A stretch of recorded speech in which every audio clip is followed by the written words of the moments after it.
Thank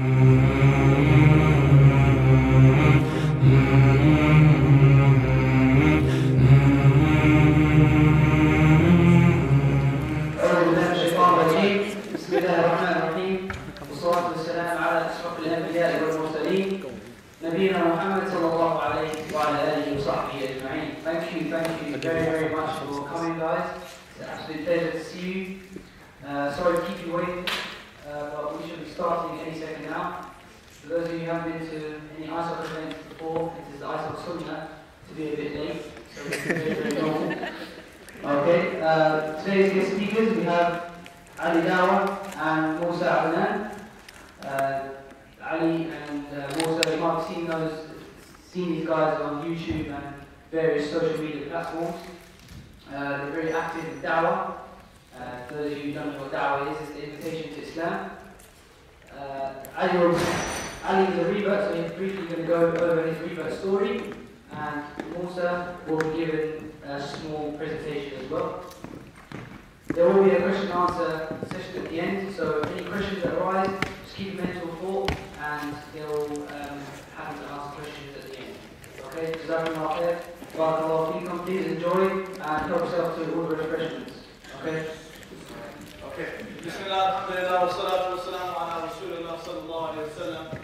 Ma ba'd. Assalamu alaikum wa rahmatullahi wa barakatuh. How's everyone doing today? Good, yeah? Okay, so basically what we're going to be doing today is very different. This is what we've been doing across the different universities, inshallah. So obviously you guys might have seen our videos on YouTube.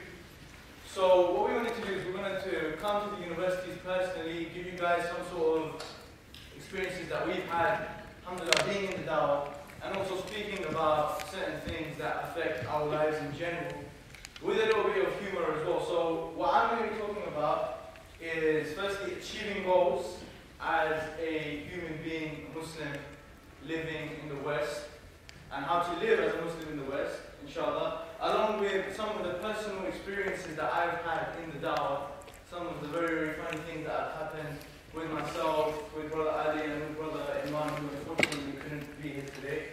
Ali, inshallah, going to be talking about his river story and all of that sort of stuff, inshallah.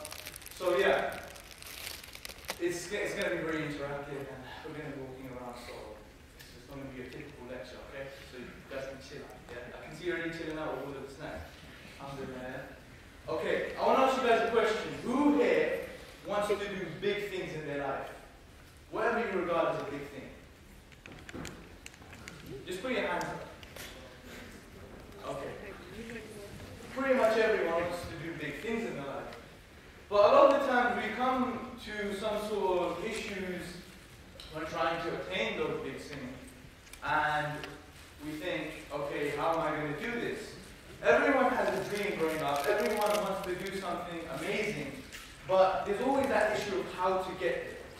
And a lot of people always worry about how. How am I going to do it?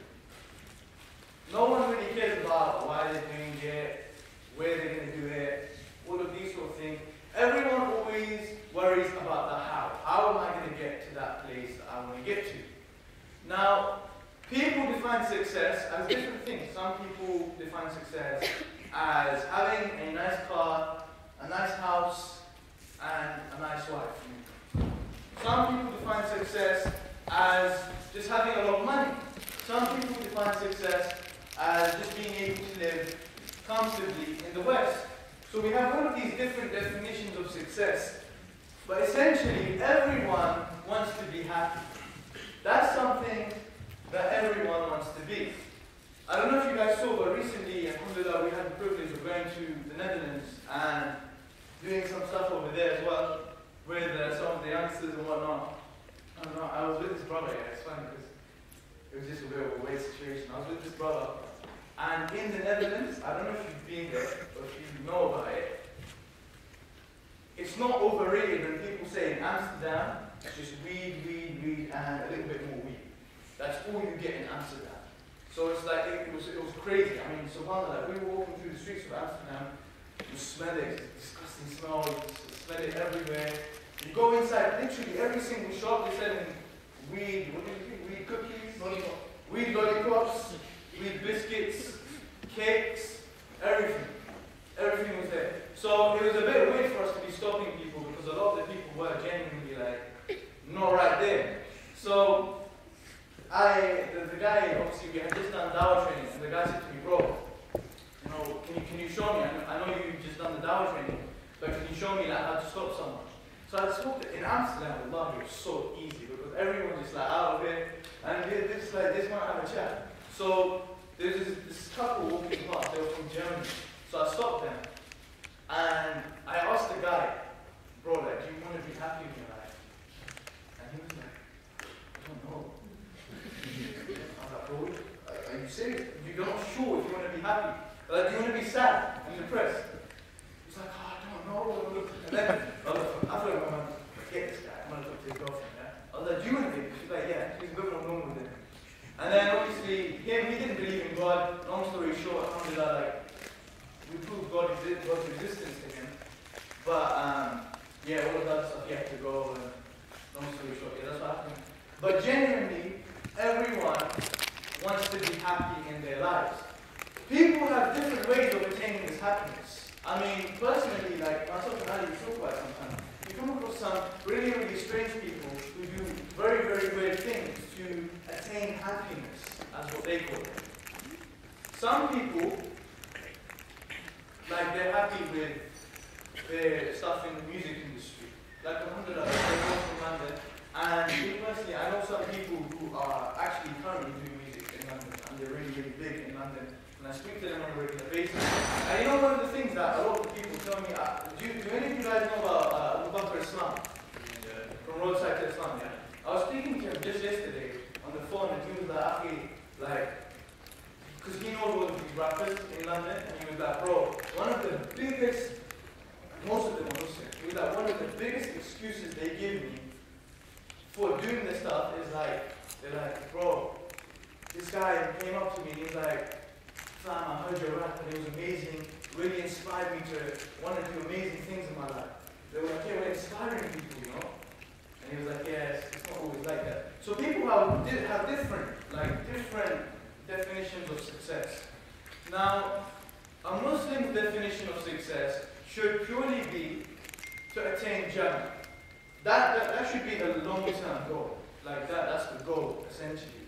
But a lot of people, especially like when we speak to them, they have this perception that if you want to be a practicing Muslim, or a Muslim that practices his or her religion, you need to always wear the thobe, you need to always wear a hat, you always need to be in the masjid, for example. You need to be doing these things that a lot of the practicing people that they've seen, you need to be doing those things. So, a lot of people have this perception in their mind that I need to be doing X, Y, and Z to be classed as a practicing Muslim.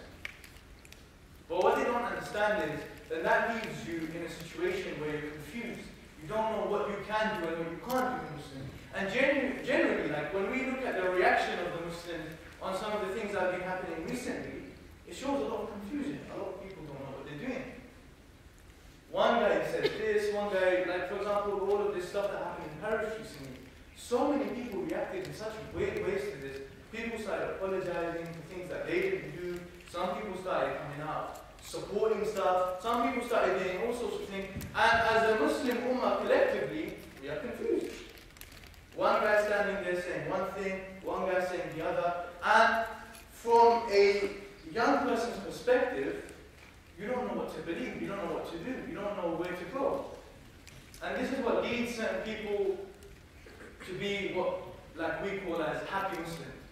I know, like obviously we should all be happy, but we call them happy Muslims. Like Muslims like, yeah, give me that split, man. Okay, yeah, I don't need to wear hijab. Hijab is in my heart, Salah is somewhere in my liver, and Hajj is somewhere in my brain. So you have all of these people that have these different perceptions because of all of this confusion that happened. And wallahi, like, I don't know who to blame. I don't know if we should blame ourselves, we should blame them, because it's generally like a very, very confusing situation. So success as a whole is defined by very, very different things. Happiness, self-discovery is something that everyone goes through in their lives. everyone goes through certain situations where, like, you think, oh, I didn't know I was like that. Like, as Muslims, we always say, oh, Allah subhanahu wa ta'ala knows us fully, like, He knows us better than ourselves. But we don't fully understand that. And even like myself, when you go through personal situations of hardship, maybe grief, maybe you're going through a lot of pressure from your uni exams, and you start doing weird things, or I don't know, start getting into different stuff, you think, wow, I didn't really know I was a person like this. I didn't know that this was me. So some people need to understand, in fact, all of us need to understand who we are. So I'm going to start picking on some people. Bro, you seem very locked on. What's your name? Ash, okay. Bro, did you choose your name? You didn't choose your name. Okay. Did you choose your physical appearance? Well, no, like, did you choose like the shape of your nose, the shape of your head? That's what I mean. How tall you're going to be. We don't choose these things, right? Okay. Aki, what's your name? Dan. Okay. Did you choose the things that I asked him? Like your physical appearance, name? Did you choose where you're going to come from? You didn't choose that. Okay. Where are you from, brother? Southampton. Okay. Originally England. Okay, cool. So, Dan didn't choose where he came from. He didn't choose his name. He didn't choose his physical appearance. Neither did Ash. When we go into our daily lives, living in the West, the certain things that everyone defines themselves by, they didn't choose.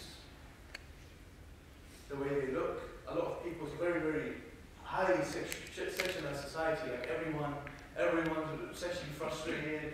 You talk to brothers need to get married, talk to sisters need to get married, and there's all of this free mixing going on. Stuff happens as a result of that.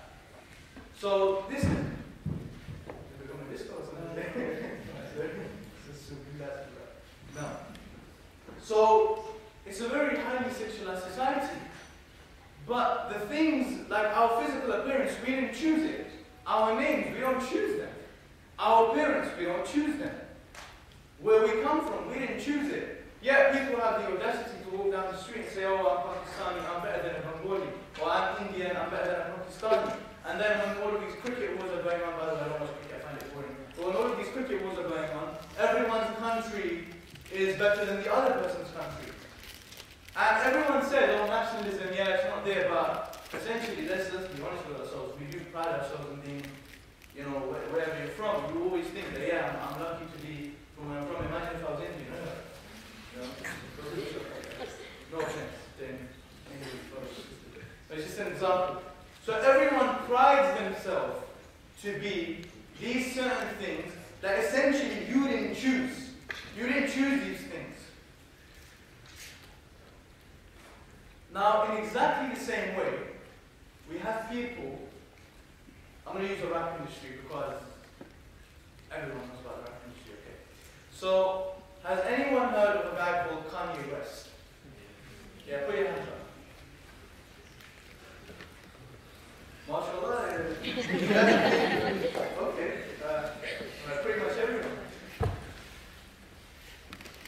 Have you guys heard of, okay, I'm not going to teach you. I was going to say Sahabi and then, okay. Everyone's heard of Kanye West. What does he define himself by? He defines himself by his music. He's known in the music industry to have a very, very egotistical character. I am a god, as he says. He defined himself by his wife, Kim Kardashian. He defined himself by his Lamborghini Gallardo that he always talks about. He defined himself by his money. But let's get straight. If he didn't have these four things that I've just spoken to you guys about, would you know him to be Kanye West? What would you know him as? You wouldn't know him. You would just think he's a random guy. These are the things that nowadays we define ourselves by. That's why everyone wants to be rich. That's why everyone wants to have a nice car. Everyone wants to have a nice girl. Everyone wants to have these nice things to define yourself by. So when you walk down the street, everyone looks at you and thinks, oh, look at that guy, yeah. You know, You've got a nice girl, or you've got a nice car, or something like that. Everyone wants to define themselves by this. But the things that make us who we are, our physical appearance, all of these things, we didn't choose. So, essentially, who chose these things for us? Who chose these things for us? Allah, right? As Muslims, we believe Allah chose these things for us. Allah created us in this form. Allah willed for us to be born into a Pakistani family, for example, or an Indian family. Allah willed for this to happen. We didn't choose it. So essentially, as human beings in general, it's safe to say that we are slaves, every single one of us. You're a slave, and you don't even know it. You don't know it. And some people, we went to one university, I think it was in Bradford, and the sister, like, it really shocked me, because you know when you're speaking, like just like I'm speaking now, you don't expect anyone to like have an issue with what you're saying. So I was like, no brother, that's wrong. That happened in Bradford. I was like, wow. Okay, I don't know what to do. No, this is, sorry. Let me just further explain. Yeah? So, what do I mean by this? That we're all slaves. I have a sister, okay? She always comes up to me and she says, Musa, can you buy me Michael Kors bag? Okay, you know the one, the typical one, got Michael Kors written on it. Everyone wants to have these materialistic things to define themselves by. Kanye West always talks about his wife, as I mentioned, his car, his money. Everyone talks about all of these things they didn't choose. Essentially, everyone is a slave to these things. Because let me ask you guys a question now. Do you need that money, or does that money need you? Does Kanye West need his money, or does his money need him? I know it's a bit of a confusing question. Think about it. Anyone? You need the money. He needs the money, right? That's because the money makes him who he is. He does not make the money what it is. So essentially, without the money, he is not who he is. Which means that he is defining himself by the money. Which also means that his happiness that he gets from the money is what? Temporary. It's temporary. Because why? The money is temporary. All of these things that we define ourselves by are temporary. Your bag, your Louis Vuitton bag, your Gucci belt, your Michael Kors watch, your Michael Kors bag, your Porsche, your Lamborghini, your nice Vauxhall Astra that he's driving, mashallah. All of these things are temporary. Yet we seem to put our love and our happiness in these things. And then what happens? When this thing goes, your happiness goes with it. The amount of messages, the amount of countless times we've been messaged by sisters in haram relationships, and they say, oh, I feel like I'm in suicide, or I feel like I don't want to live on this planet anymore. I feel really, really sad. I'm heartbroken. Why? What you have to understand is that you place your love as a whole, and your trust, trust is something very, very important, in this guy. Now when this guy went, and he ran away from you, cheated on you, whatever, your happiness and your trust went with him. That's why you're happy. But no one understands that the one who gave us all of these things that we define ourselves by is Allah. Now, if we define ourselves by Allah subhanahu wa ta'ala, we will essentially have permanent happiness. That's why, when you speak to certain brothers who have reached that level in Iman, and you ask them, Akhi, how are you? Kayf al-hal? They say, Alhamdulillah, right now I'm okay. You see, what you have to understand is, we focus too much on hal. Kayf al-hal? That's the question, right? Everyone asks, yeah? How are you? How is your hal? What is hal? Hal is something temporary. That's why everyone asks, because it can change. Your hal always changes. It's temporary. You see, what we need to learn is to make our hal our maqam. Maqam is something that is there, that it's always consistent.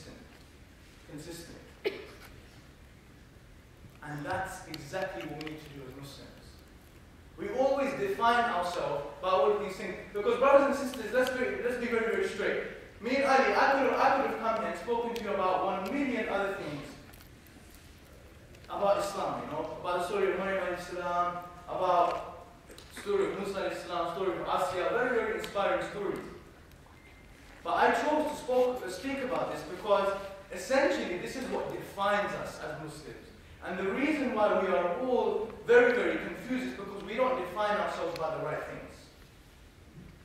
Allah subhanahu wa ta'ala is the one that can make our maqam permanently happy.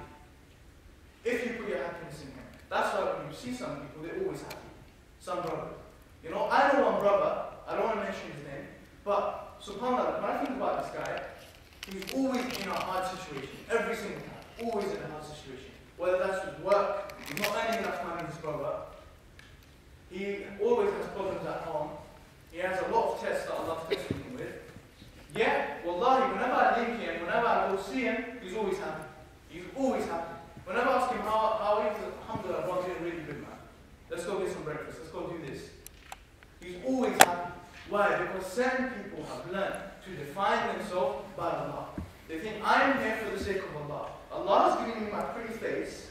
Allah has given me my pretty watch. Allah has given me all of these things. Why in the world would I put my happiness, my trust, my love in all of these things when I should be putting it in the one who gave them to me? You see, when we put our happiness, trust, and love in these temporary things, it goes with them. We can't expect to love someone and not love them at the same time. So it's something important that we all need to understand. That our love, happiness, and trust needs to completely be based upon Allah subhanahu wa ta'ala. Like, bro, I can tell you right now, I love you for the sake of Allah. A lot of people say it. A lot of people say it. But they don't understand what it means. What that means, because wallahi, I didn't used to understand what it means. Like, I remember once, the first brother that actually told me that was Imran. When he said it to me, I actually felt a little bit offended.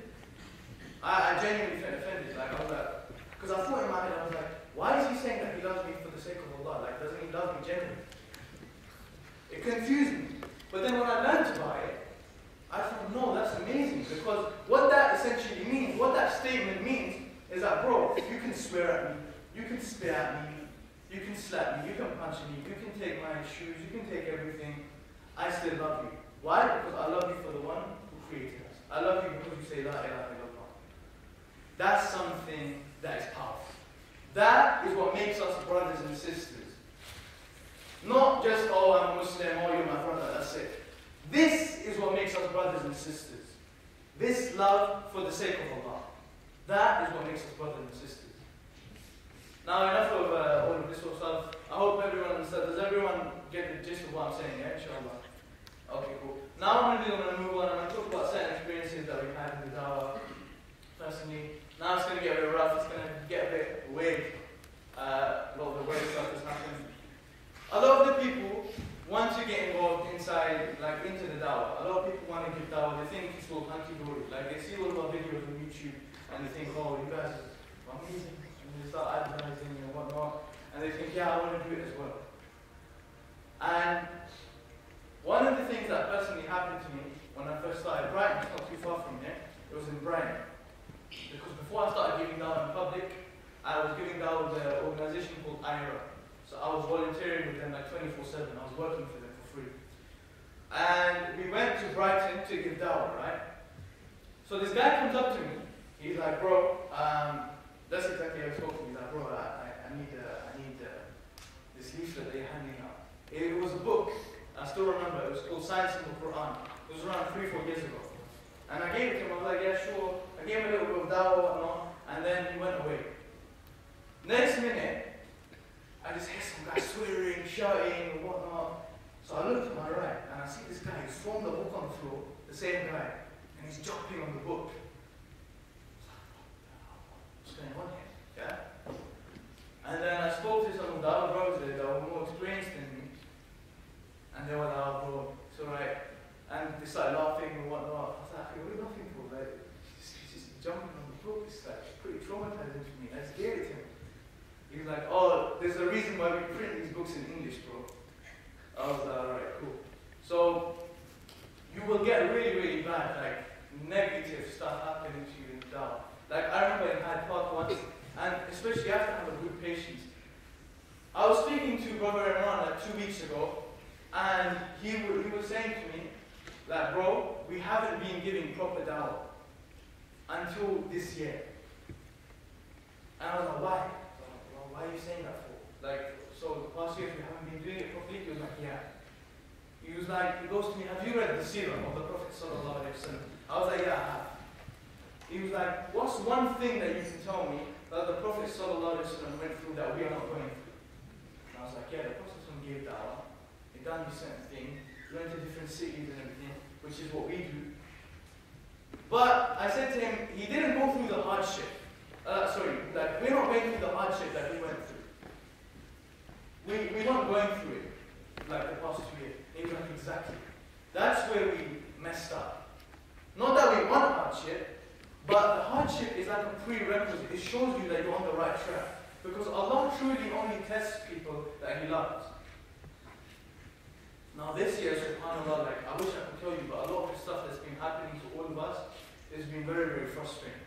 It's been very, very frustrating. From the side of the media, from the side of all over the place. There's been a lot of troubles that have been hitting us recently because of all of the stuff that we do. And I don't know if you guys, but previously, like Imran was even on this tour, like we had to take him off because of certain difficulties that were happening with some of the universities and all of this sort of stuff. So all of these things, we realize that this is truly Dawah when you go through the hardship, the grief. And it's not all hunky-dory a lot of the time. But coming back to some of the other stuff that happened, we were actually once in Pakistan, and there was this kid. The reason I'm telling you this is just to show you like how it is, because a lot of people, like we get messages all the time, no, I respect what you're doing and all this sort of stuff. But I want to give you like an insight of how it is to be me, because we're normal people, essentially. Like we're very, very normal people. We chill, we joke, we laugh. Like in fact, afterwards we're going to go eat. Some of you guys can come, inshallah. But we're normal people. And what happened to me, like me, I was 17 last year, right? 17 years old in Pakistan. I was touring with Imran all over Pakistan. Like an organization called Youth Club had invited us, and they were really, really big. So we're in this college, it was a college, and you know when you're in the public, it's normally the sisters that are going to get a little bit emotional, like, oh God, Imran, and all of this sort of stuff. It normally comes from the girls. So when we went to this college and we done the talk, we had finished the talk, alhamdulillah. We're standing there, this brother comes up to me with his arm like this. Like his sleeves are rolled up. Looks like he wants to have a rope with me, he wants to fight or something, yeah? And he comes in and just gets really emotional. He's like, bro, I've seen your videos. I can't believe it. He says, bro, can you sign my hand? I was like, bruh, did you just ask me to sign your hand? He was like, yeah, please. He literally started saying, please. Brothers and sisters, he started causing a ruck. He started causing a fuss. Like, I need you to sign my arm. So Imran signed his arm, yeah, he's like, alright, whatever. I said, cool, that's fine. And then he went about his business, yeah? Like, after that, after I spoke to Imran, because and in Pakistan, a lot of crazy stuff started happening. Like, we went to the Marriott Hotel, and like 2 years ago, the Marriott Hotel was actually, like it got bombed. 2 years ago, that Marriott Hotel in Islamabad in Pakistan. So we went to the same Marriott Hotel, right? And they've got club downstairs. So like a full-on nightclub. And then it was in Pakistan. So me and Imran from Pakistan were like, wow, like we never knew you had clubs in Pakistan, you know? So started taking pictures of the sign. Security guard comes up to us, proper, goes to us. I'm like, what's going on, man? And then he talks to, you know, because we had people with us, locals. He's like, these guys are taking pictures of the building. We don't know what they're going to do with these pictures, whatnot. So we pulled our phones out. We're like, bro, look, just look. We're just taking pictures. It's a nightclub. It's fun, yeah? And then he was like, oh, no, you can't be taking pictures like that. So we had some crazy, crazy experiences. And in the same place, in Pakistan, what ended up happening is we met this guy.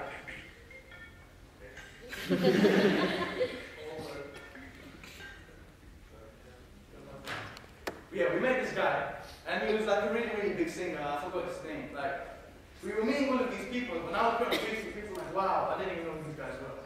So we met this guy, and we gave him dawah. Like, we spoke to him. We were like, bro, it's all about, you know, your connection with Allah subhanahu wa ta'ala. Just keep that there. Whatever you do, just remember that. It's like a little technique I would always use. Like, whoever I met in Pakistan that was famous, I would always say, make sure you pray 5 times a day. They're like, yeah, bro, no problem, inshallah, this, that. And in fact, it's really, really sad, but a lot of the people didn't even know praying 5 times a day was fun. And my dad, like, he was speaking to me, and he would always speak to me like, Pakistan, you know, it's amazing for us, Islam, and whatnot. When I spoke to the youth, like, this guy asked him, you pray 5 times a day? He's a famous guy. And he was like, no, I don't. And I was like, do you know Omar, he was like, yeah, I know. Yeah, I know him. And I was like, yeah, do you know he would classify you as like a disbeliever if you miss one salah intentionally? He was like, no, I didn't know that. And he was like, no, I'm going to pray 5 times a day now. So it's like these little things you say to him. But this guy, when we said to him, what happens, we met him and whatnot, and we were going to go to Karachi. Who knows where Karachi is? No, Karachi. Okay, cool. We're going to go to Karachi, yeah. So we're, like, my dad's getting ready. We had brother John Fontaine with us as well. He's a weaver from Manchester. He was with us as well. Now, here's the thing. I was flying back in a week, yeah? What happened to this guy, the singer we met, is people kidnap him while we're there. He gets kidnapped in Karachi and held for ransom. They wanted thousands of pounds or anything like that, yeah? So these guys helped him out. And I said to my dad, I was like, listen, I'm not going to Karachi now. Like, I'm not going to go because it's really, really risky. I don't want to get kidnapped or this sort of stuff. And I don't know what's going to happen because there was certain risks with us as well. And then when I heard the brothers talking, they were on the phone, they were like, yeah, don't, like, you know when you overhear like, the organizers talking and whatnot, they were like, yeah, don't, Bajan, you know, bring the bulletproof cars and whatnot. Like, I ain't about this life. Yeah, so I was like, no, I'm not going. So I flew back early. And yeah, I mean, that's some of the crazy stuff that happens. You know, oh yeah, the best one. I'm gonna conclude with the best one, yeah. So when we were making videos, you know, like, by the way, who here has seen our videos? Like, just put your hand up. Okay, just to get, okay, come on. Cool. Just in case, like, you guys are wondering, like, who the hell are these guys? Like, who's this guy? Just in case, you know. But, yeah, when we make videos, like, we try and release them, like, on a weekly basis. Now, what you have to understand is, it's really, really hard. Because, it's not because of, like, the camera work, or, you know, the footage, or the filming, or free time, none of that, no. It's because we genuinely, like, can't come up with good ideas every single week. So it becomes hard. So, we try to think about new, innovative ideas to release videos that people will like to watch, and it'll interest them in Islam and all of that. So I was sitting with Imran one day in his house, and Imran says to me, he was like, bro, I want to give dawah to gays. I was like, okay, no problem. Why not? You get me? Get people, no problem. And he was like, yeah, I'm just thinking, how do we catch them on the street? How do we know someone's gay? So I was like, well, I don't know. Obviously, I don't know. I'm not gay. You get me? So he was like, yeah, there is one way though. And I was like, what? You see, we have to understand. Imran, he comes up with the most, how can I say it politely, like, the most unique ideas. Unique meaning, unique that you would never do. That type of unique. So he says, well, let's put up a gay chapter and film it. I was like, Akhi, you do that, innit? I'm not doing that. Yeah? So you can do it, that's cool, no problem. This is like a year ago. And I was like, this guy really gonna do it? And I was like, no, this, that. So Imran said, Imran knows that obviously I respect my dad and I respect my dad's opinion. Yeah? So he said, what if I call your dad? And he says, yeah. I was like, then I'll go for it. I know for a fact my dad's not going to let you do that. I know for a fact. Yeah? So she's like, cool. So he calls my dad, he gets his phone out, he's calling my dad. He's like, Ustad, basically I want to make this video, I want to show people how to give dawah to gay people, of course, because certain people have this perception of Islam and whatnot, it's very hostile, all this sort of stuff. He's like, so I want to give them dawah in a nice manner. The only issue is we need to find someone. So I said to Musa, can we pull up a gay chat line? And he said that if you agree that we can. My dad was like, yeah, no problem. What's going on here, yeah? So I didn't know, yeah? And I told him that, yeah, I'll help you. If my dad says, yeah. So I said, nah, bro, I'm still not helping you. I can't be a part of that, yeah? I was like, you do it. He was like, okay, let's make an agreement. Get the tripod, get the camera, get the audio ready. We'll film one, tester. Yeah, so we'll film it, we'll see how it goes. And then we can do whatever we want. Okay? So I was like, alright, cool. We get everything ready, he goes online, he finds some cheap one, yeah? That's really cheap one, I don't know about the racing, I don't know about that. So, I still remember like 5K or something. So he gets it, he calls it, and wallahi, I've never done this stuff before, so I didn't know how to do it, and he hasn't done it, he was asking me. So he calls it, and he's like, the operator asks him, basically how it works, that you leave a message, yeah? And after you've left the message, if someone likes you, they'll call your phone, okay? They'll call your phone. I was like, the imam was like, okay, cool, no problem. So he leaves a message, like, yeah, hi, basically I'm a Muslim, I live in London, and I'm calling because I want to find out about like, what you guys are really saying, innit? Like, what are the gay people saying, and all this sort of stuff. I'm not gay, but I want to talk about it. So, he just left a message like that, and some guy sent him an audio message back like, yeah, no problem, sure, like, let's talk, yeah? Okay, now they're on the phone, yeah? So they're speaking on the phone, and this guy, like, Imran is not a speaker, so Imran's on the phone like that, yeah? And he's talking to him, and he starts giving him dawah and all of this sort of stuff, and whatnot, and then, wallahi, Imran's face, what happened in the next minute, I'll never forget that. I don't think I'll ever forget that. What happens is, Imran literally does this, yeah?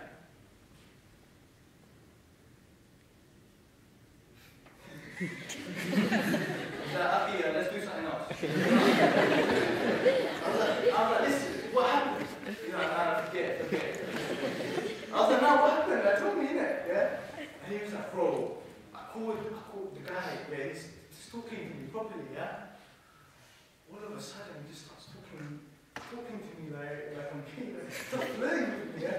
He was like, I just had to shut the phone, so it's like, yeah, man, like, that's one thing that happened. One thing out of the country, there's many things that I can't say in public because the man will kill me.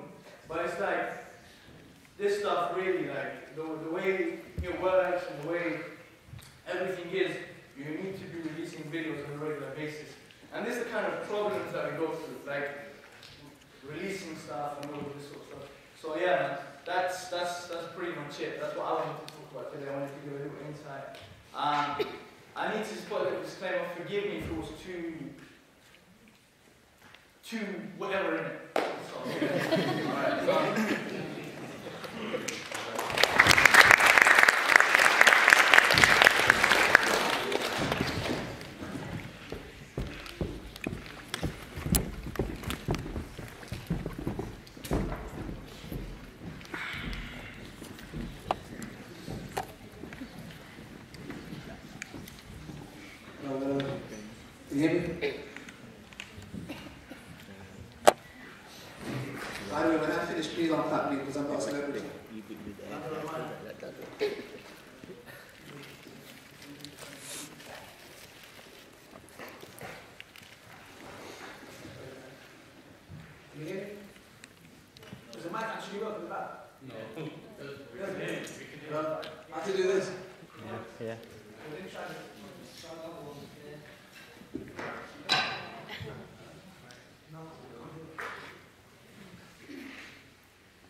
Assalamu alaikum wa rahmatullahi wa barakatuh. Can I ask you guys a favor, please? Because you guys are proper dead. Can you all get up and tell the person next to you that you love them? Okay, sorry. Let me show you how you stand up. Usually use your back to reflect, you know. Sister, you want to please show them, yeah. See, that's it, that's it. When you get up, you tell the person next to you, that's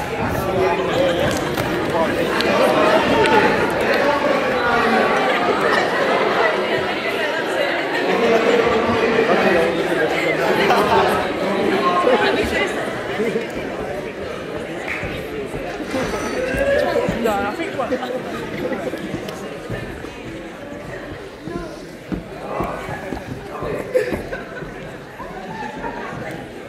You ready, guys? Hello?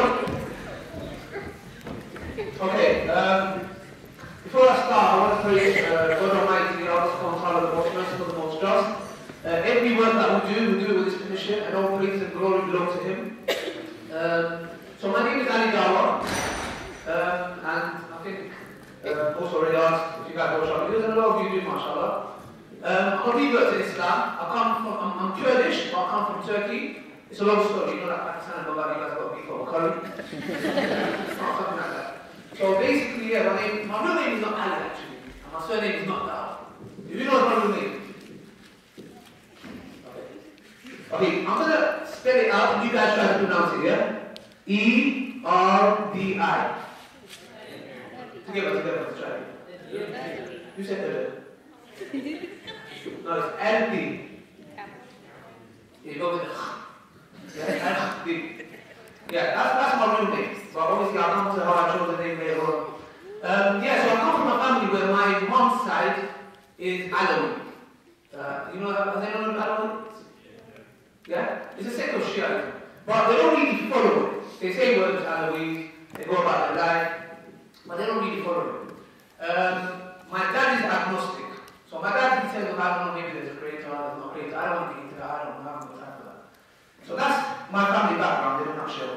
So basically, I'm just going to tell you guys how I came to Islam, to the Dawah scene, and all this kind of stuff. When I was around like 15, 16 years old, I used to get into a lot of trouble.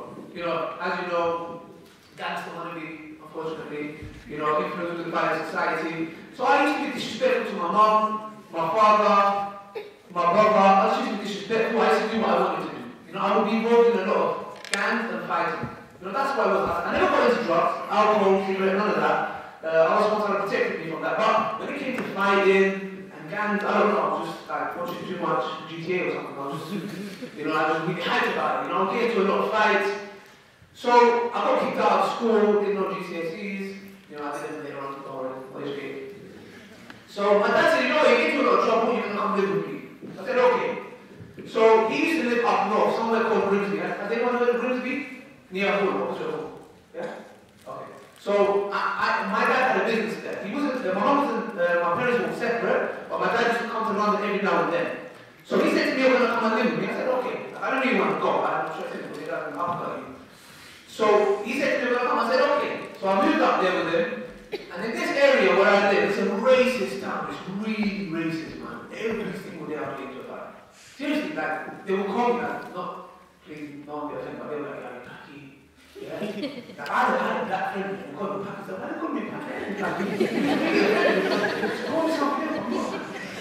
Yeah? Like, he was really offended. By the way, how many Pakistanis here? Put your hands up.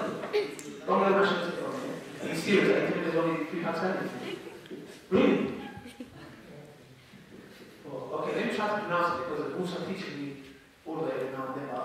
This might sound a bit Chinese, please forgive me, yeah? Okay, you ready? I'm going to try to say it, how are you, yeah? Kasahai. Did I say it right? Did I say it right? Is it Kasahai? Okay, how many Bengalis? You know that very well. Okay. Balani. Balani. I'm supposed to say Balas. What does Balas mean? Yeah, that's what they expect when I get that. So I moved outside London, and this place where I can't die, yeah. It's like rubbish, you know. And basically, when I moved up there was a Bengali brother called Iqbal. For some reason, he said to me, I think it's easy. Seriously, I think it used to be this rap game, MC Easy, yeah. And I've got his name saved on my phone as Easy. So basically, one day I was walking, and I came across his brother. And he moved there recently, new, and his parents obviously owned a curry shop. You know what? I love curry. Biryani, alusad, that's me. So basically, he just said to me, oh, salam alaikum. And I was like, I knew what alaikum salam. I wasn't Muslim there. Alaikum salam. He said, I can't, like, you live around here. What was I here? So he was like, oh, bro, there's no entrance here, like, you know, what's going on? Like, we raise these people are calling me, all kinds of stuff. I was like, yeah, man, this is how it is, blah, blah, blah. He said, you know what? He said, come to my restaurant, let's talk, let's get to know each other, this guy's good, I've seen you, we can chill together. I said, okay, no problem, man. I was alone anyway, so I needed a friend. So I go to his shop, and obviously his dad cooked some nice curry, yeah. And me, I love curries, yeah, I just love curries. So I went there, ate some food, and he was the first guy that gave me dawah. By the way, there's non-Muslim dawah, he's got an invitation to this now, it's just kind of funny. So he's the first guy that gave me dawah. He just came and he said, look, bro, so what do you do? Like, what's your belief? This now, like, me personally, I told him what my family's background, what their beliefs are. But I said, me personally, I just believe in God, that's about it. And I said, all this religion is man-made, it's there to control the masses. He was like, okay. He's like, well, just think about it, yeah? He was like, your shoes, yeah, I was like, what about my shoes, yeah? And he's like, your shoes have a purpose. I was like, yeah, of course they have a purpose. He's like, does your socks have a purpose? I was like, yeah, they have a purpose. He's like, your jumper? I was like, yes, everything has a purpose. Keep asking about my clothes. Yeah, so basically, he just keep asking, and I was like, look, listen. Is your socks more complex or the universe? I was like, obviously the universe. He said, so you're telling me your socks have a purpose, somebody made it, but the universe is basically more complex. I didn't believe in God, I was just a bit like, you know, and he was like, look, he was just basically going through the procedural thing. He was like, look, there must be a purpose, there must be a creator. And I was like, okay. But then I said, come into religion, like, sorry guys, I'm getting it wrong. So he would come into religion, he was like, look, I'm a Muslim, blah, blah, blah, this, that. And he's like, we believe in the Quran. And he started giving me doubts. They're saying to me, look, in the Quran it talks about this and that. So at that moment of time, he started to get me thinking. Because he was telling me things, and I was like, yeah, that makes sense. Because I was thinking, okay, if there is a creator, if he's created us, there must be a place where good and bad people are going to go. I was like, there must be heaven and heaven. Okay, if there's heaven and heaven, how are we going to be judged? According to what? Because for some people, they say, look, drinking alcohol is okay. Some people say it's not. Some people say doing this is good. Some people say it's not. So what do we define as good and bad? I said, there must have been the scripture sent down. So that was the moment when he was kind of giving me dawah every now and then, when he started to get me thinking. So that's when I looked into Christianity, Islam, Judaism, Sikhism, Hinduism, all these kind of religions. I spent from that moment on, because I got back into education, my circle of friends changed. I was climbing around a lot of people that were doing sports and go school, go college. So I was hanging around with them, did my GCSE, did my A-levels, and I spent 2 years there, and about 1.5 years I came back to London to start university. Now when I came back to London, you see, my dad hates Islam. He hates Islam to the core, he just doesn't like it. And one of the things he says to me, and sometimes it hurts me, is like, one of the things that I hate the most that we born into my family. He wouldn't like it, just would hate the fact. And me, because I was looking into Islam, I wanted to fast one day. I was fasting about how does it work? And in my head, I was thinking fasting is just not eating and drinking. You get it? And sometimes I was chicken sandwiches. Because I didn't know if they had to be halal in it. I didn't know. I thought haram is just you don't eat before. Yeah, that's haram. The rest is halal, no problem. So I was enjoying my chicken sandwiches like before it started. So one day, I go to work with my dad. And my dad, I think he knows I'm looking into Islam and he sees that I'm more inclined to that. So he kind of clocked that I'm fasting. So we're at work, and he offers me food. So I'm looking at the food and I'm looking at my dad. Because there's both consequences there. Yeah? My dad said he's my dad. If I eat the food, my fast is kind of broken. And even though I was just fasting like once or twice, so I didn't know what to do. I was like, oh, I just said, I'm not hungry. So he clocked. He's like, no, eat. I was like, yeah, but I'm not hungry. He's like, eat.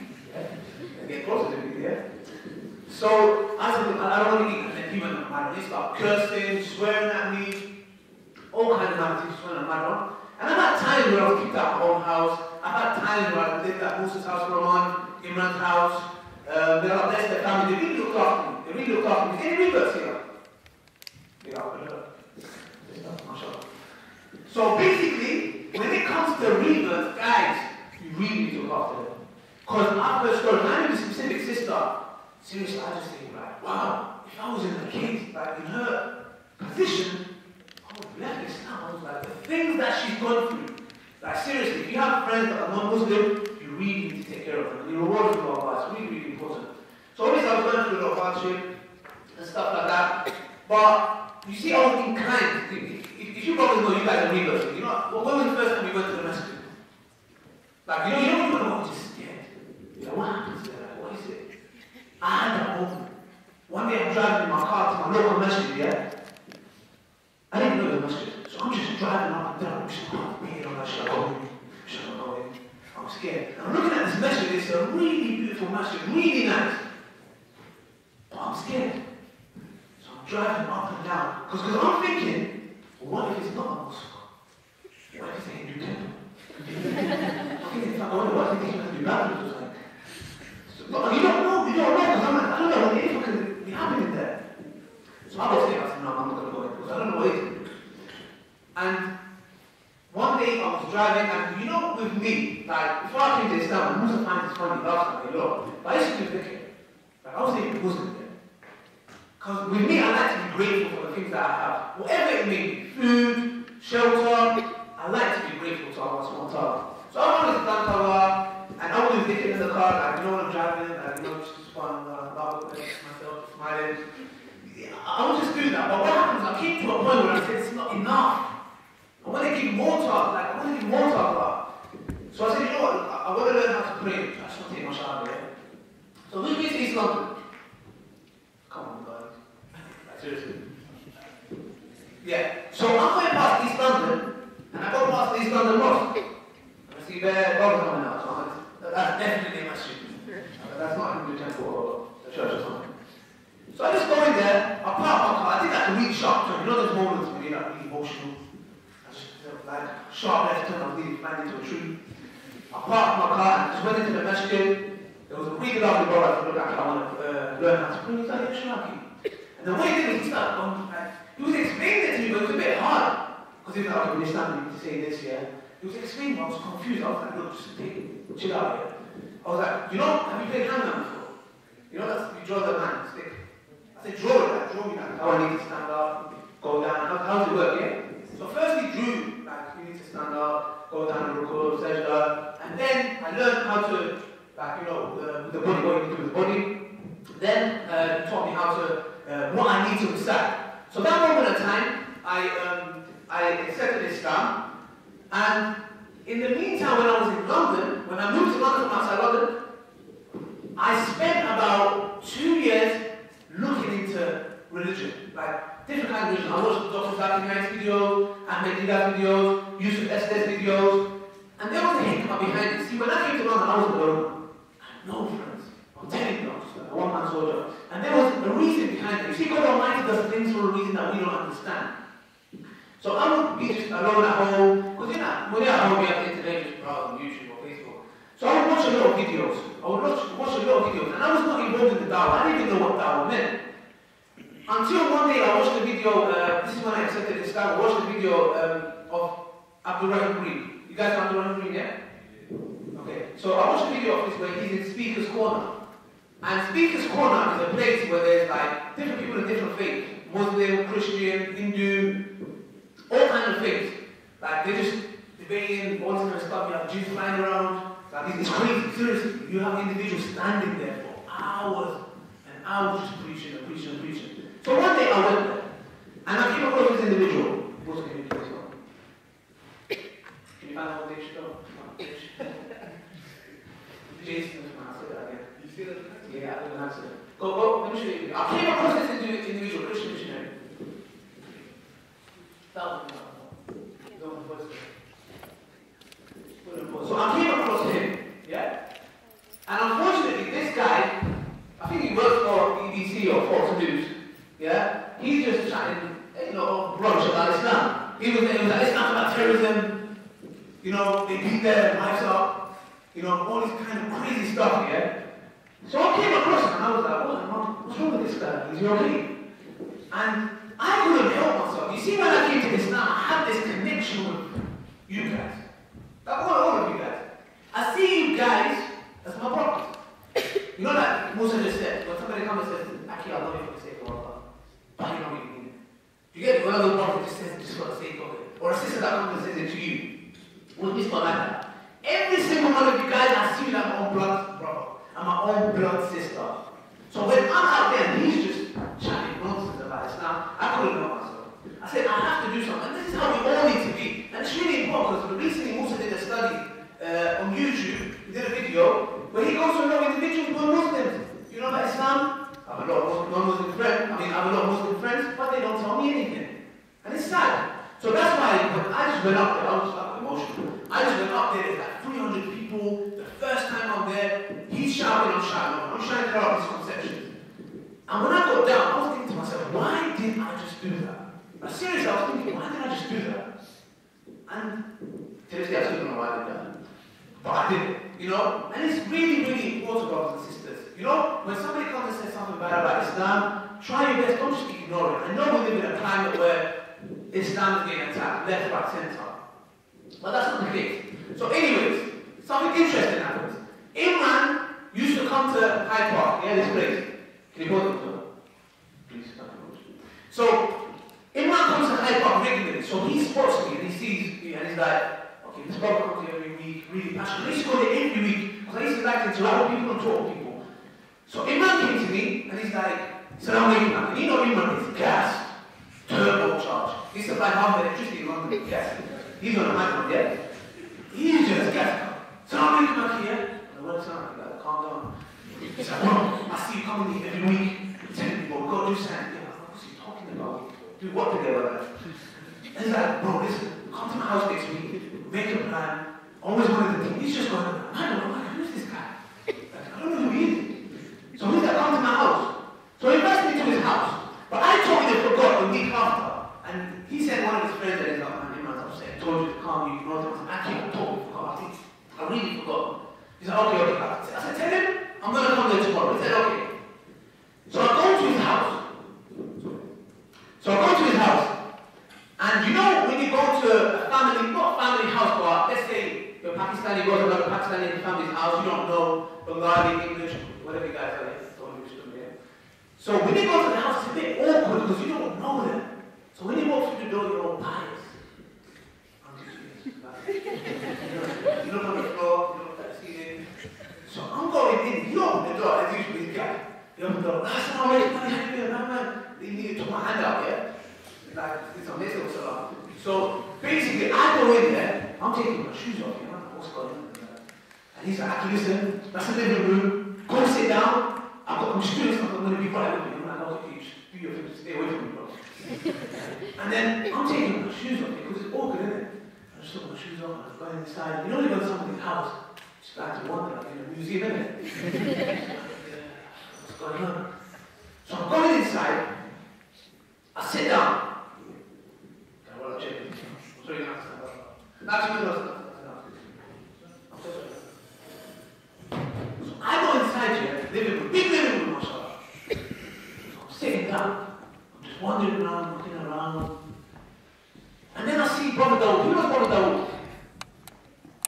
Okay. Brother Dawud, a brother in our team, mashallah, a really decent brother, amazing character. It's lovely. A black brother, mashallah. He comes in. What's he doing? Standing up, there's a black ball coming down. I was surprised, isn't it? I wasn't expecting that. So he comes in here and I'm like, what's he doing? He looks stressed. He looks like something mad happening. He comes inside, opens the door, he's like this.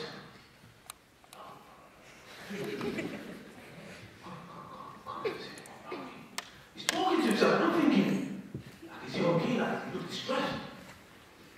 And he's mumbling something, and I can hear him, and he's like, I don't know.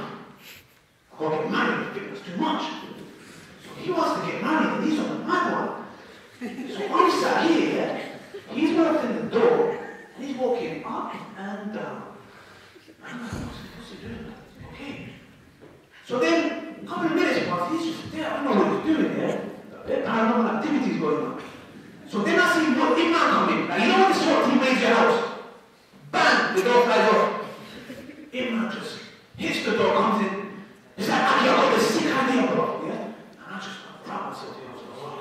So he comes in and he's just walking up and down, telling me about this idea that I don't understand. He's just walking up and down. And I'm just like, what the hell is going on? I'm like, he wants to get married. He's lost the throat. He wants to do some kind of video I don't understand. So I'm just there, I'm just laughing out my head, I'm just like zoned out.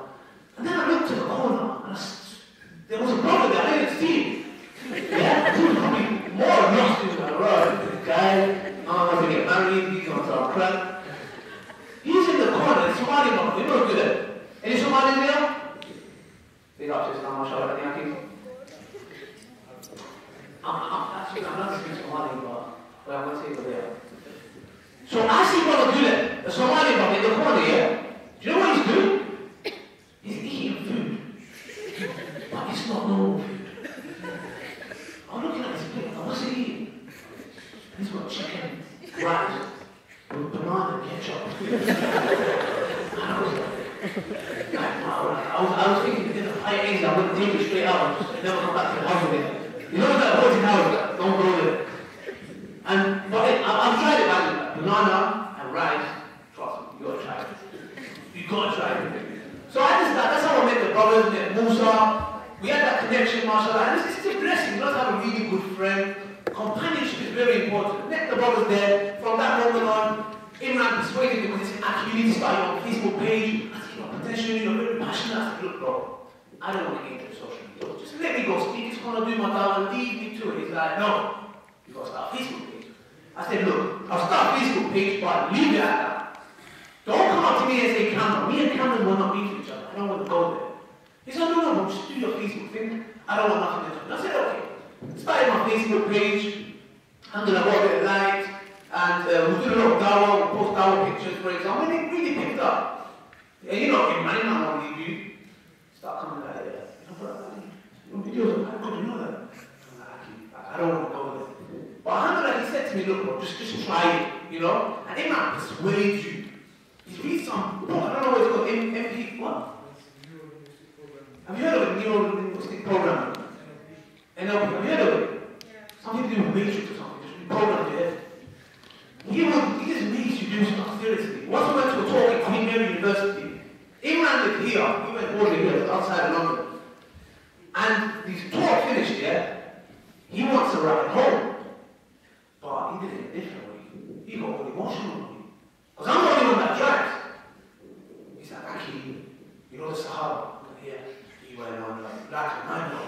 When I woke up at Manny's house, he's like, Aki saved me, and he just bounced. You know, he's a really funny guy, but to be honest, that was like kind of my journey to Islam. And I just want to share a couple of other stuff with you guys. Can you go to... Sorry.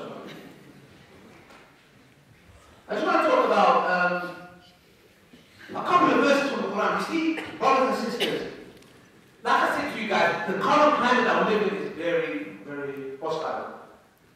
And we have started a new channel called MMF, MFS, because the channel is new, please forgive me. It's called Muslims Freedom of Speech. You know like Russell Brand, Truth? You guys watch that, it's going to be a bit like that. It's going to be quite interesting. You guys should start subscribing. We're going to release the first video today. And this is the reason why we're going to do it, because there's a lot of Islamophobia out there. The hypocrisy of the media is just madness. And it's really important. I just want guys to concentrate on this verse from the Quran. And I just want to read it for you guys. It says, all you who have believed, whoever of you should revert from his religion, Allah will bring forth in place of them a people who will love and who will love him, who are humble towards the believers, not against disbelievers, they strive in the cause of Allah and do not fear the blame of critics. Can you guys tell me what Allah is trying to say here? In a nutshell, the first two lines. Okay. Let me read the Quran here. MashaAllah.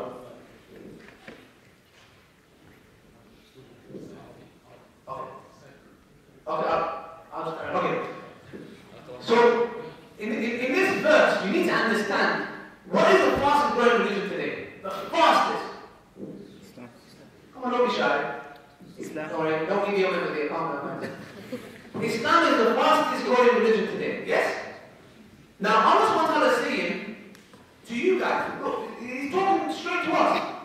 All you who believe, you don't want to pray, you don't want to fast, you don't want to give zakat, charity, don't. It's up to you. Don't give it if you don't want to. If that's the case, if you find it so hard, Allah SWT says, whoever of you should revert from this religion, you don't want to become a Muslim, you know, I don't want to go partying, it's your choice, mate, go ahead. But Allah SWT says, I will replace you with another nation. And they will love me and I will love them. They will not be like you. So Allah SWT says, this is very important, because since I came to Islam and the Dawah scene, Islam is growing. No matter what the media said, all this kind of stuff, Islam is growing. And the biggest reverse of Islam are females. Females come to Islam, and specifically when they portray Islam and oh, we beat our wives up, we fly to church, and cook, all this kind of stuff, yes? Islam is the fastest growing religion. They know how to treat our women. Obviously there's black sheep in every community, we're not saying that. But that's what it is, my dear brothers and sisters. And this is really, really important, this is really powerful, this should really make you think. This should really make you think. Because Allah SWT is saying, I don't need you. I don't need you guys. You don't want to do it? Don't. I will replace you. And we can see today, Islam is the fastest growing religion in the world. And reverse are flocking to Islam. And then we have certain brothers who are born to Islam, they don't care. They don't care. And it's sad. Moshe, if you just go on to the next one, please, Aki. I'm trying to kind of sum it up with this one. Next one, yeah. On this one it said, all you who have believed, what is the matter with you? When you are told to go forth in the cause of Allah, you are turned heavily to the earth, are you satisfied with the life of this world? Can anyone kind of guess what Allah is trying to tell us? Come on guys, wake up! Hello? Get off your phones, I can see. I know who you are. I'm watching you. What's Allah saying here? Let me give you a scenario. Allah saying this. It seems like, for example, if my mother was being killed in front of me and I was watching, what would you say to me? Don't watch. What's your answer? Sorry? You help her, really. Don't watch. How you say? Help your mother. Help your mom. Anything else? What would you say to them? My mother's being killed in front of me and I'm just watching. Come on, you can be a bit more harsh. Don't swear. What's wrong with you? You're going to come and say to me, Ali, what the heck is wrong with you? You're okay. You're not shaking me or something. Allah SWT is saying to you guys, all you who believe, Ya ayyuhalladhina amanu, what is your problem? That's what Allah SWT is saying to you. My friend, what is your problem? My sister, what is your problem? When you are asked to come in the way of your Lord, you know, practice your deen, whatever it may be, you become heavy on the earth. Come to Salah. Like this. But if it's something else, or chocolate, you fly.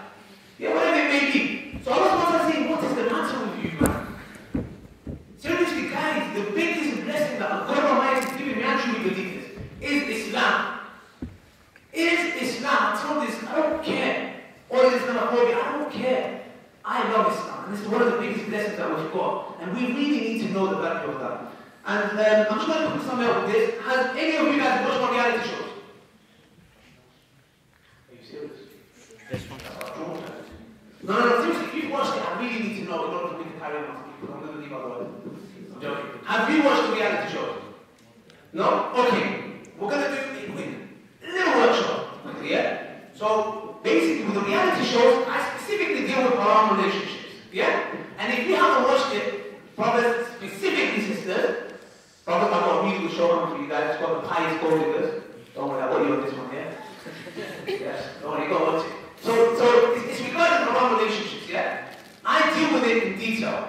And I really, really wanted to do this. You know, when I first came into the Dawah, I really wanted to do it. When it was haram relationship, when I'm out and about, I'll see a sister with a boyfriend or whatever it may be, it will hurt. It would hurt me. And I'll be like, look, what can I do to advise the sister or the prophet? You know what I'm trying to say? So, just to sum it up, I started reality shows, and alhamdulillah, I'm telling you, the reality shows have had a massive effect. We get messages day in, day out from sisters, left my boyfriend, I told them, look here, look, I'm good enough to be your girlfriend, but I'm not good enough to be your wife.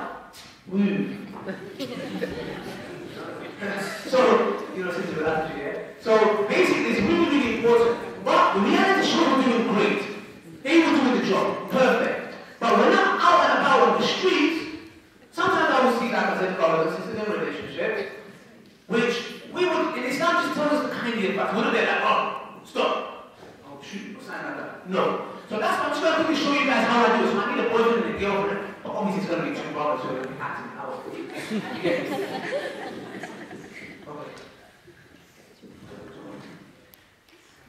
Okay. You only have 5 minutes.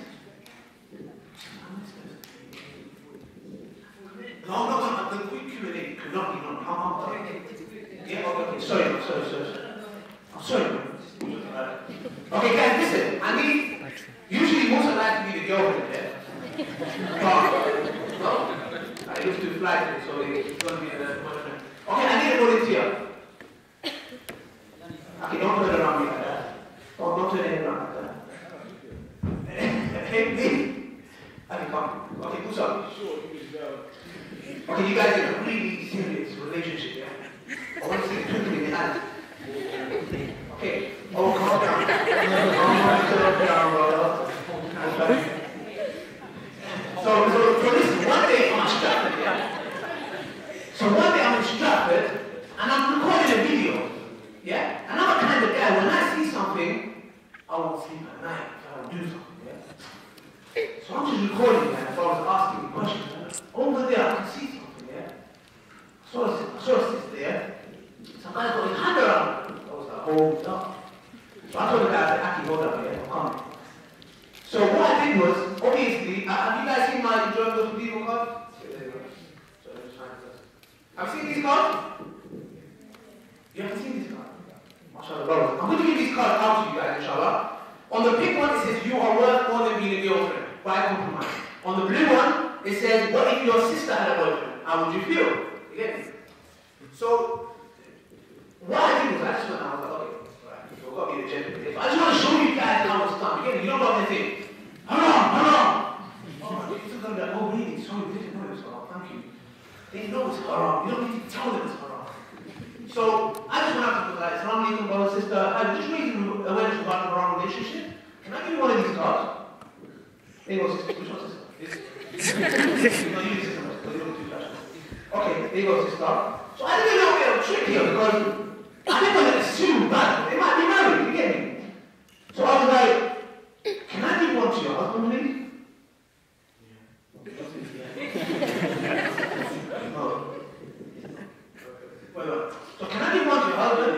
He's not my husband. Oh. So what happened here was, look, I didn't say it straight up.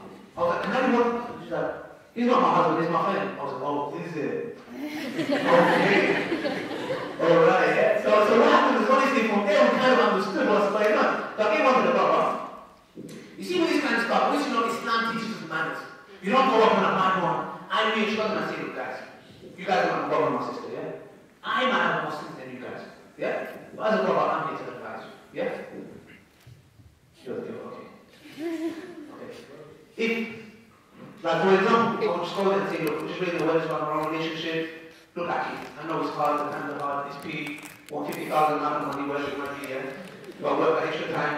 But sister, you need to understand, you're good enough to be a girlfriend, but not good enough to be a wife. So you just kind of give them advice, and just tell them, and a lot of the time it works. Thank you guys, you can break up and just say it's over. I love it so much. So what is it, my brothers and sisters, is really important. With this card, it's a general advice. Even, you know, some people are like, oh, I'm shy, man, I can't do that, I got this kind of stuff.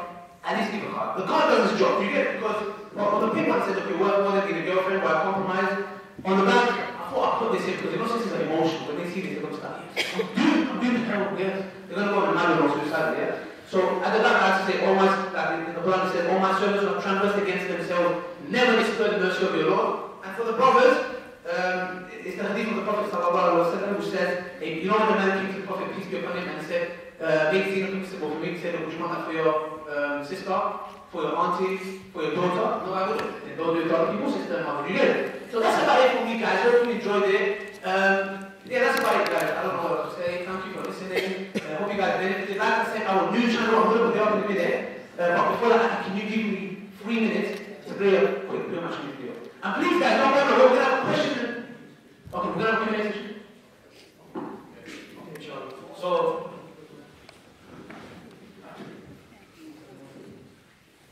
sorry, it's the procedure. We'll explain later.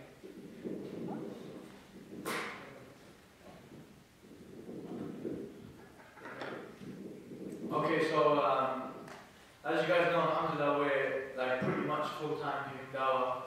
Me personally, full-time, Brother Ali, mashallah, like he actually does it a lot. So essentially what we have is pure matrimony. Yeah, we have pure matrimony. Basically, it is a Muslim matrimonial website.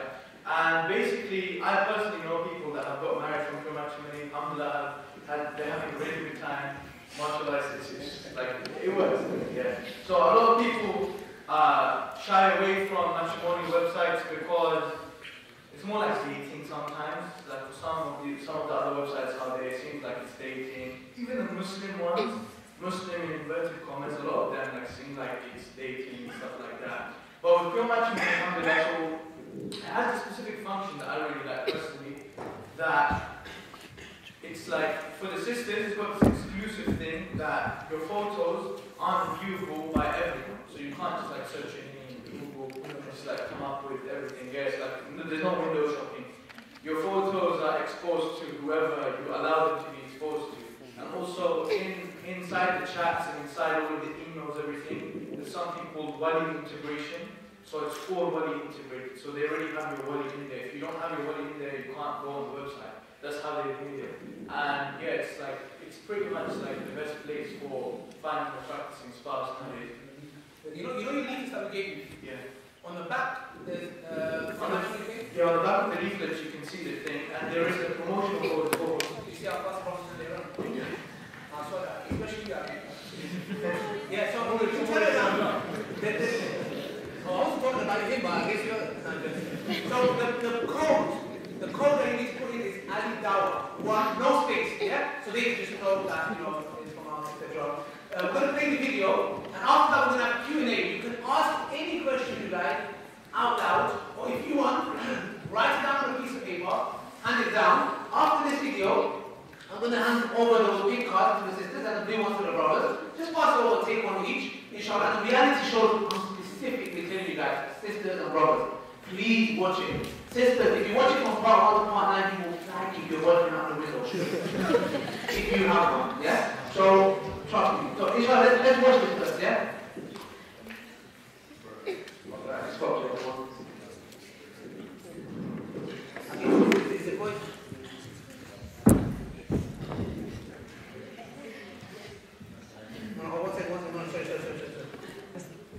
Missing Muslim. I'm. Okay, are you ready? Oh, actually, can we Assalamu alaikum. As a.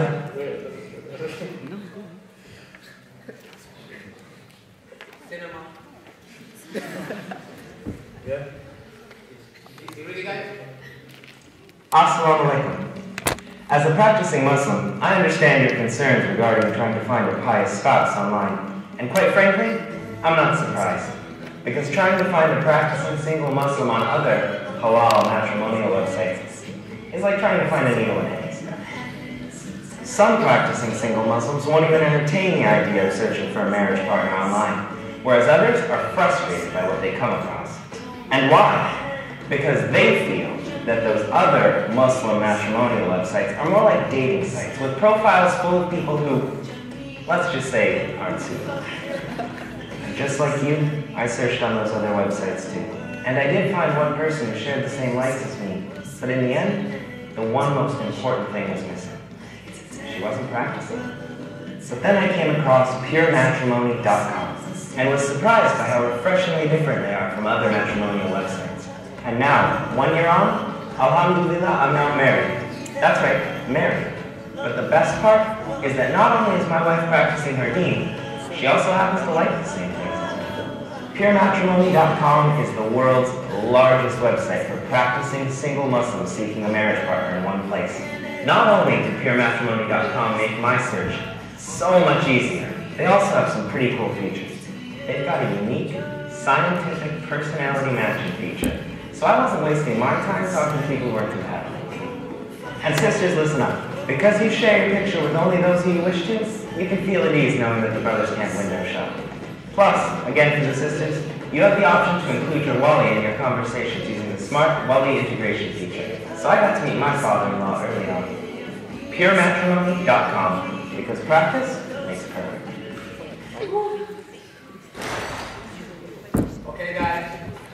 The brother's going to give you these SIM cards. And guys, it's in the card, the blue one.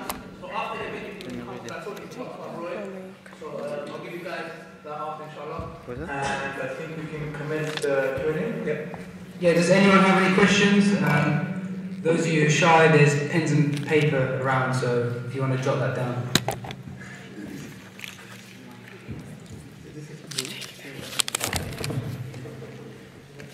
So anyone have any questions?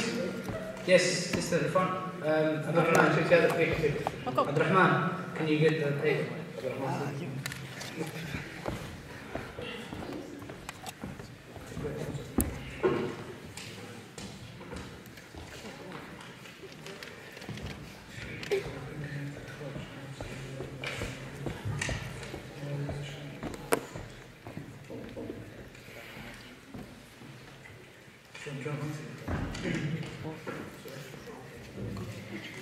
Okay, the first one is how can we get a few of those cards for the Portsmouth Dawah table? Yeah, basically, I'm going to start because I needed a volunteer. I couldn't do it. I'm really busy and I left the cards out a bit. So basically, there's a sister who's going to be volunteering, who's going to be dealing specifically for that. Just keep up to date with my Facebook posts where I will tell you where to email and what it is. It's £10 for 250 cards. The money goes back into printing more cards. And if it's like international, it's £20. So obviously, just keep up to date. I will let you know, inshallah. Yeah, this is a question, what can we do to approach mosques in the way it should reach the youth? Also, why is this a segregated mosque in the sense of divided by culture and race? In regards to the first part of the question, what can we do to approach the mosques in the way they should reach the youth? I think it's important to, like, there's a fine line, you see. If the masjid is run by tyrannical uncles, then it's going to be very hard, isn't it? It's just going to be very hard generally. But alhamdulillah, like, I don't know how it is in Portsmouth, but in London, we have a lot of masajid that are run by the youth, they're run by some of the uncles are very like, they understand what the youth are going through, they hold regular khalaq class. There's actually something that's going on. If any of you guys are in touch with any of the masajid in Portsmouth, there's something called Night Mania. Has anyone heard of Night Mania? No one's heard of Night Mania, okay. It's very popular in London, in the masajid in London. Basically what they do is it's an organization called Islamic Network.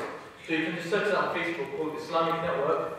And this message, let's say you want them to come down to your masjid, and what they'll do is, they'll basically do an all-nighter in the masjid, like all night, just chilling with the kids, like the youngest, like 15, 16-year-olds, play football in the masjid, wrestling, all of that sort of stuff. And then what they also do is they bring down like a popular Islamic figure, like maybe Sheikh Hussein Kempson, different sheikhs from London, they'll bring them down or from wherever. And they'll have like private sessions with youth. So it was really good. I went to one in Kingston, and the sheikh, like, he would go in a private room, one kid at a time, and it's like the stuff that they like really cleared up was amazing. So you can contact this organization called Islamic Network. They do really good work. Also, why is it still segregated mosques? There's not really an answer I have for that because I'm not really part of that. Like, I don't run a Pakistani mosque in the streets of London now. It's nothing like that. But I think it's generally because of cultures and like a lot of the people that run masajid in this country, they've come from abroad. Now when they come from abroad, they come from places like Pakistan, Bangladesh, Somalia, and back home, the only people they'll see in the masjid are the people like them. So essentially that's what they want here. But obviously it doesn't work like that. So, yeah. There's one more at the front there. Any other questions? Yes, brother? What is your relationship now with your parents now? Okay, my relationship with my parents. My dad's still, sorry. Yeah, my dad's still, he's a bit better now. Alhamdulillah, he's better. My mum's always been there supportive. My mother's always like that. Alhamdulillah. Yeah, my mother's always been supportive. I told you? Okay. Sorry. Yeah, so basically, when it comes to my dad, you see, what's really important is that how I deal with the situation with my father. Because you see, sometimes, and I really understood this because we were reading a book called Al-Adab al-Mufrad. It talks about manners, how you should be with your parents, elders, all this kind of stuff. And what's really important, and if you're going through these kind of troubles with your family, even if you're a Muslim, you have like Muslim parents, you need to understand that this is how I dealt with it. For example, every time my dad would have a go at me, every time my dad would swear at me, all this kind of stuff. Sometimes he would open the TV and I see like ISIS, yeah, and he's like, look, there you go, that's your friends, that's you there. You know, that's what he would say to me. That you walking around the house with your ISIS beard, you know. And no, it's not even that long. And that's one of the reasons that I can't really grow it, because it causes a lot of fitna in my house. But the thing is, how I deal with this Aki, when my father would always come and like swear at me, have a go at me, do you know what I would do? Take a guess. I'd have to interact with you guys. Huh? Just walk away? Nothing, no. Sorry? You just walk away? Who said fine? Did someone say fine? Huh? Yeah, it'd be nice. You know what I really do? Like, for example, every time he would like have a go at me, I would just go and kiss him in the forehead. Yeah? So he starts thinking I'm crazy. Or he's thinking like, can you imagine you having a fight with some guy and he's like, he's swearing and you just go and kiss him in the forehead? It's like, that guy's lost the plot. But the thing is, it was good because the reason when I was doing that is because my dad was thinking like, right, this guy has lost the plot, like, because I'm swearing at him and he comes and kisses me. But he had this kind of effect where he was starting to realise how I'm with my mother. Like, for example, I kiss my mother's feet. Because in Islam, that's what it teaches us, you know. I kiss my mother's feet and my behaviour, how it was changing with my family, they saw that. And they were like, okay, that is for the better, do you get it? Because they can't really complain. Sometimes, like, my mum has a go and I'm like, Mum, what do I do wrong? She just says, like, I know you don't do nothing wrong, but you know your dad, blah, blah, blah. Do you get it? So with my dad, when I was doing that, every time I would go and be nice to him and obey him, I can remember a time where I was at home and my dad was having a mad, like he was going on a mad one again with me. And then I was being kind to him. My mum came all of a sudden and said, look, like, how could you hate such a son? Well, what's he doing to you? You swear at him, you curse him, you do so much. He comes and kisses you. So, like, you know, look what kind of a son he is. So that's where I started to absorb, like my father, he started to understand that. And now he's totally changed. And that's why manners are really important. You know, when we do dawah, some people think, sisters think, oh, I want to get involved with dawah. Well, sister, who said dawah is going outside in the public with a table? That's not just dawah. You can do dawah to your neighbour, your colleagues, when they're in the bus stop. Your manners are the biggest form of dawah. Don't think you're going to go and say, okay, yeah, all this is good, okay. But if your manners are not on point, Muslims are going to look at you and think, okay, he's got a beard and he's got a girlfriend. It's contradiction. What we're trying to say is your manners, your behaviour, how you with yourself is important. A sister in hijab goes and God knows does what? They're going to go, okay, hold on a second, you're wearing a hijab. It's a contradiction. Do you get what I'm trying to say? And obviously everybody has their flaws and this, that. But the important thing is we try to keep it away from public. It's really important. Do you get what I'm trying to say? And that's why we just need to, our manners, if our manners are on point. Like for example, once I was driving in Hounslow, there was an object that fell on the road. Go out of my car with my friend and move the object. You need to understand that when certain people look at this and going to be like, okay, I guess that's what Islam is about. Do you get it? Obviously everyone should do that. I'm not saying, no, you have to be a Muslim to move an object from the thing. I'm not saying that. But your behaviour, your conduct, everything, this is so important. Wallahi, this is the biggest form of dawah. You know, it's really important. You got a beard, you got a hijab, don't use foul language. Don't use foul language. Even if you are just holding when you go home in your room, start shouting, smash the screen, like whatever you want. Go on a mad one. But don't do it in public. That's how I can deal with it. Sorry, I got emotional there. There's a very, very relevant question that says, how can you properly get to know someone, plus their characteristics before marriage, as in a halal way? Like if it's a sister getting to know a male, well, I would say this is somewhere like the wali is very, very important. Like firstly, I've known people who married like without a wali, and it's been really, really hard for like the sister, because like the guys have no one to answer to. You know, and it's like you have to be very, very careful. And also, you know when you have a wali, like sisters, you know when you have a wali, you have a guide there. Guides can read guides. It's like that. It's like when you chill with the guy, you speak to him, you know what he's on. Like, for example, like, it's just, when I speak to Ali, for example, I know him as a character. After a few days, I knew Ali's character. It's just that, like, I knew how he is as a person. And it's exactly how it is. So if you have a wali there, they'll definitely help you in regards to like getting you the right person, inshallah. Yeah, those guys just can be guys.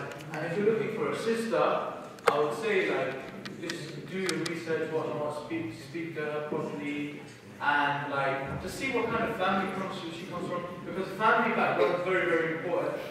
I don't mean family background as in how rich the family is or how rich she is or like race.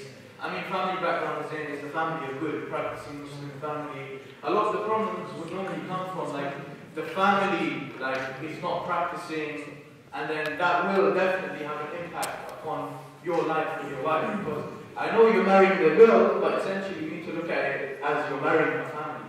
So family is very, very important as well. Looking at family background. Yeah. So what if you have a person that you kind of doesn't follow the same values as the guy you're interested in? So how do they? The girl had different values than the guy. No, I meant what if your wife Yeah. has different cultural beliefs and different Islamic beliefs to the guy? Do you mean like, for example, one like celebrates Mawlid, one doesn't? Is that what you mean? Yeah. Well, No, I'm just asking, like, is that what you mean, like, in religion? yeah. Something. Okay, yeah, something like that. With sex. So even if the guy. Was sex or madhab? No, I meant it's just Cultural. Culture. Cultural. So from different countries. Bengali and Pakistani. That's why I think your wali, like your wali should be someone who related as well. Like for example, normally the wali would be the father. You don't have someone like that. For example, a river. No, I know.